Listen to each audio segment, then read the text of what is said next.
మనకు అప్పుడప్పుడు అనిపిస్తుంది కదా, కొన్ని ప్రభుత్వాలు చాలా స్థిరంగా, బలంగా ఉన్నట్టు కనిపిస్తాయి.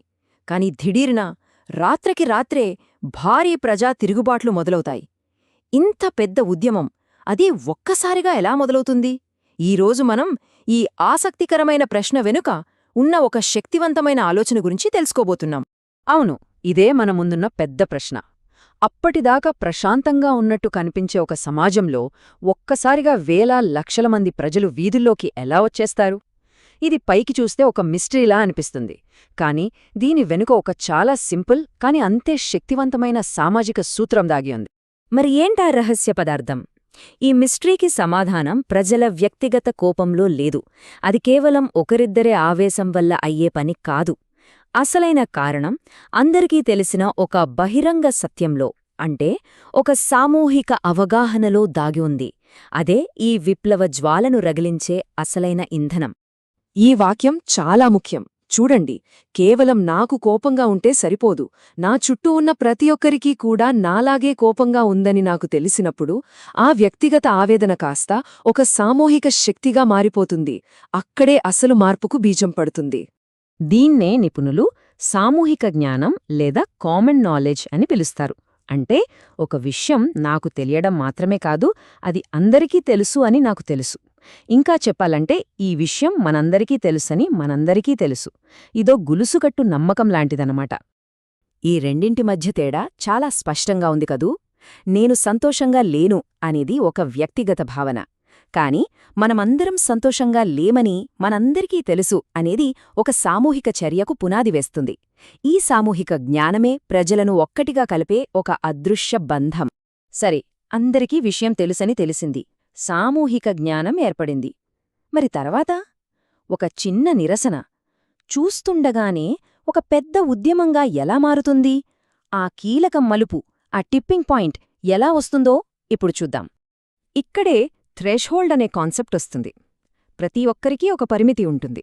కనీసం 100 మంది వీధుల్లోకి వస్తే నేను కూడా వెళ్తాను అని కొందరనుకుంటే, 1,00,000 మంది వస్తేనే నేను కదులుతాను అని మరికొందరు అనుకుంటారు. ఈ వ్యక్తిగత ధైర్యపు హద్దులే ఉద్యమ భవిష్యత్తును నిర్ణయిస్తాయి. ఈ ప్రక్రియను క్యాస్కేడ్ ఎఫెక్ట్ అంటారు. అంటే ఒకరి తర్వాత ఒకరు అన్నమాట. ముందుగా ఏమాత్రం భయం లేని 0 థ్రెష్హోల్డున్న కొద్దిమంది మొదలుపెడతారు. వాళ్లను చూసి మరికొంతమంది ధైర్యం తెచ్చుకుని కలుస్తారు. ఆ సంఖ్య పెరుగుతున్న కొద్దీ అదొక పెద్ద ప్రవాహంలా మారి మొదట్లో భయపడిన వాళ్లను కూడా తనలోకి లాక్కుంటుంది. ఈ సిద్ధాంతమంతా వినడానికి బానే ఉంది. కానీ నిజ జీవితంలో ఎలా పనిచేస్తోంది? దీన్ని అర్థం చేసుకోడానికి ఇటీవలి కాలంలో ప్రపంచాన్ని కదిలించిన ఒక సంఘటనను ఉదాహరణగా తీసుకుందాం. అదే 2022లో ఇరాన్లో జరిగిన నిరసనలు. మహ్సా అమీనీ మరణం ఆ క్యాస్కేడ్ను ప్రారంభించిన ఆ మొదటి నిప్పురవ్వ. ఆ ఒక్క సంఘటన ప్రజలందరి దృష్టిని ఆకర్షించి ఒక శక్తివంతమైన బహిరంగ కేంద్రబిందువుగా మారింది. ఈ సంఘటన ఎందుకు అంతలా ప్రభావం చూపింది? ఎందుకంటే అది కేవలం ఒక అమ్మాయికి జరిగిన అన్యాయం మాత్రమే కాదు, ఎన్నో ఏళ్లుగా ప్రజలు, ముఖ్యంగా మహిళలు ఎదుర్కొంటున్న అణచివేతకు అదొక ప్రతిరూపంగా నిలిచింది. వారి వ్యక్తిగత ఆవేదనకు అదొక ఉమ్మడి గొంతుకనిచ్చింది. 1,000,000కి పైగా! ఒక్కసారి ఊహించుకోండి, ఇది కేవలం ఒక హ్యాష్ట్యాగ్ కాదు, ఇది ఒక బహిరంగ సంకేతం. ఆ సంకేతం ఎంత వేగంగా, ఎంత విస్తృతంగా వ్యాపించిందో చెప్పడానికి ఇదో నిదర్శనం. ప్రజలు ఒంటరి కాదని, తమలాగే ఆలోచించేవారు లక్షల మంది ఉన్నారని ఈ ఒక్క హ్యాష్ట్యాగ్ చాటి చెప్పింది. ప్రభుత్వ నియంత్రణను దాటుకుని ఈ అందరికీ తెలుసు అనే భావనను వ్యాప్తి చేయడంలో టెక్నాలజీ చాలా పెద్ద పాత్ర పోషించింది. ట్విట్టర్, టెలిగ్రామ్, విపిఎన్లు ఇవన్నీ కలిసి ఒక శక్తివంతమైన సమాచార యంత్రాంగంలా పనిచేశాయి. చూసారా, టెక్నాలజీ ద్వారా వ్యాపించిన ఆ ఫోటోలు, వీడియోలు ప్రజల థ్రెష్హోల్డును తగ్గించేశాయి. నేనొక్కడనే కాదు అనే ధైర్యం వచ్చింది. ఇంతమంది ధైర్యం చేస్తున్నారంటే నేను కూడా చేయవచ్చు అనే నమ్మకం కలిగింది. ఇదే సామూహిక జ్ఞానం యొక్క అసలైన శక్తి. అయితే ప్రభుత్వం కూడా ఊరికే కూర్చోలేదు కదా. వాళ్లు ఈ సామూహిక జ్ఞాన గొలుసును తెంచడానికి చాలా ప్రయత్నించారు. ఇంటర్నెట్ను ఆపేశారు, తప్పుడు ప్రచారం చేశారు, హింసను ప్రయోగించారు. వాళ్ల లక్ష్యం ఒక్కటే, ప్రజలలో మళ్లీ భయాన్ని, అనుమానాన్ని నింపి వాళ్ల థ్రెషోల్డ్ను పెంచేయడం. మరి నిరసనకారుల ఆవేదన నిజంగా ప్రజల అభిప్రాయమేనా? అవుననే చెప్తోంది ఈ డేటా.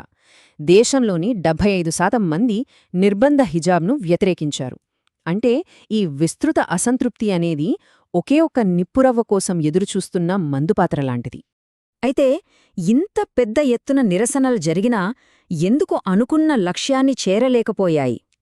ఎందుకంటే ఒక తిరుగుబాటు మొదలవడానికి సామూహిక జ్ఞానం అవసరం, కాని అది విజయవంతమవ్వాలంటే అది ఒక్కటే సరిపోదు. ఇరాన్లో సరియైన నాయకత్వం లేకపోవడం, ప్రభుత్వ అణచివేత వంటి కారణాల వల్ల ఆ ఉద్యమం నీరుగారిపోయింది. సరే, ఇప్పటి వరకు రాజకీయ విప్లవాల గురించి చూశాం. కాని ఈ సామూహిక జ్ఞానం అనే సూత్రం కేవలం వాటికే పరిమితం కాదు. ఇది మన దైనందిన జీవితంలోని ఎన్నో అంశాలను ప్రభావితం చేస్తుంది. ఒక్కసారి ఆలోచించండి. మనం రోడ్డు మీద ఎడమవైపు ఎందుకు డ్రైవ్ చేస్తాం? ఎందుకంటే అందరూ అలాగే చేస్తారని మనందరికీ తెలుసు. షేర్ మార్కెట్ ఒక్కసారిగా ఎందుకు కుప్పకూలిపోతోంది? ఎందుకంటే అందరూ అమ్మేస్తున్నారని అందరికీ తెలియడం వల్లే. ఇలా హాస్యం నుంచి ఆర్థిక వ్యవస్థ వరకు ఈ సామూహిక జ్ఞానం ఒక అదృశ్య శక్తిలా మనల్ని నడిపిస్తూనే ఉంటుంది. ఈ రోజుల్లో టెక్నాలజీ సామూహిక జ్ఞానం ఏర్పడటాన్ని చాలా వేగవంతం చేసింది. ఇది ఉద్యమాలకు ఎంత బలాన్నిస్తుందో అదే సమయంలో తప్పుడు సమాచారం కూడా అంతే వేగంగా వ్యాపించే ప్రమాదాన్ని సృష్టిస్తుంది. ఇది రెండు వైపులా పొదునున్న కత్తిలాంటిది. చివరిగా ఒక ప్రశ్న.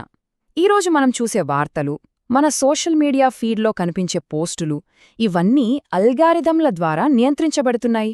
మరి ఇలాంటి ప్రపంచంలో మన సామూహిక జ్ఞానాన్ని ఎవరు నిర్దేశిస్తున్నారు? ఏది నిజమైన ప్రజాభిప్రాయం, ఏది సృష్టించబడిన అభిప్రాయం?